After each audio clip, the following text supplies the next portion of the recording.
If you see this coming, you better call the burn ward at your local hospital, because they'll be picking you up later. Well, Blue Table fans, it's been a long time since I actually showed you an army, and this one just could not be passed up. There's so much to talk about, I don't even know where to start. Let's do the dreads. This is a Salamanders army, obviously, so we've got two dreads here. They each have multiple arms for them, magnetized on, just the right amount of pull. This is a Rifleman dread, and every model has tons of this Salamanders stuff on it. Just a huge amount of detail and extras put on there. The whole army really is a study in contrast and object source lighting. Most of the, in fact, all of the models go from very, very, very dark black to very light edging. And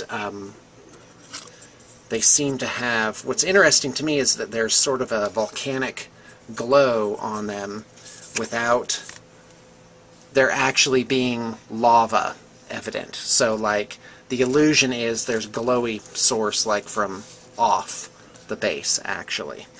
This dreadnought, I don't know if you can see it, but one dreadnought is taller than the other, and that's because this one's been bulked out. And some liberties have been taken with the weapons, like this represents a melt-a-gun. So definitely over the top there in terms of how things were expressed. The models have lots of this little glowy writing on them, certainly the vehicles. In fact, let's take a look at a couple of these vehicles. So just a typical, just a plain, quote-unquote, Rhino has specialty doors. It has all these skins on the sides. It has this chapter house reptilian scale work pieces on it. That's front and back. Chapter house salamanders type looking doors there. And what I love are these horns that have been put on as if they were bolted on. So let's take a look at another one. Okay, here's one that has lots on it. So these, again, the horns theme, salamanders iconography all over the place, and very, very lavish. It all matches up too. So like that had the Roman numeral 1. This goes to squad 1. They have it on their knee pads and shoulder pads. All the guys have chapter house shoulder pads on them, and they have little extras like these dragon head tips for the melt-a-guns, which is a really nice touch. The sergeants are all done up quite extravagantly. They have like the letterwork, glowing letterwork on their swords, and double dragon shoulder pads, and the cloaks. So very nice there. Vulcan here's just been bulked out beyond recognition.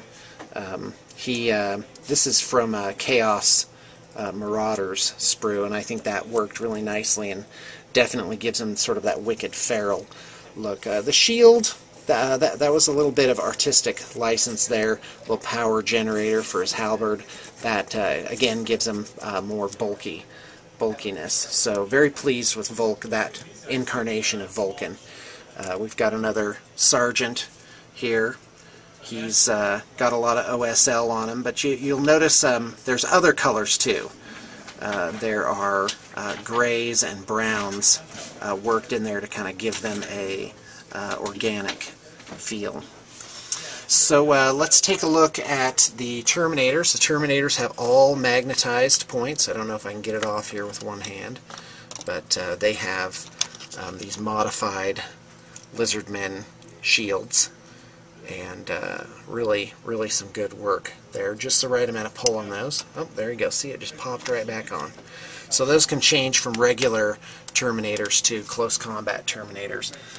The Lightning Claws, we went off the beaten track there by giving them sort of this molten, cracked metal appearance rather than the typical lightning thing that you see. A storm speeder, you have scouts here, and these are objective markers, and these have very aggressive source lighting on them. In some cases, there's actually flames on there, and they're either, you know, like trophy-like objects. This cauldron has like magma. My favorite one is this, though, that has this this sort of, I don't know, Paleolithic stone altar on it, dragon horns, you know, this draped sort of banner thing, and again, horns with chains around them. So really no expense or effort spared on this one. This has pre-heresy Crusader pieces on it. These come off. It converts. It's a triple Land Raider, so it converts to all 3 variants. This all comes off, as you've seen in another video. Again, with the dragon trophy hide on it, and definitely a lot of detail on this. I believe the back, yeah, the back is pre-heresy too, so that has an alternate engine exhaust.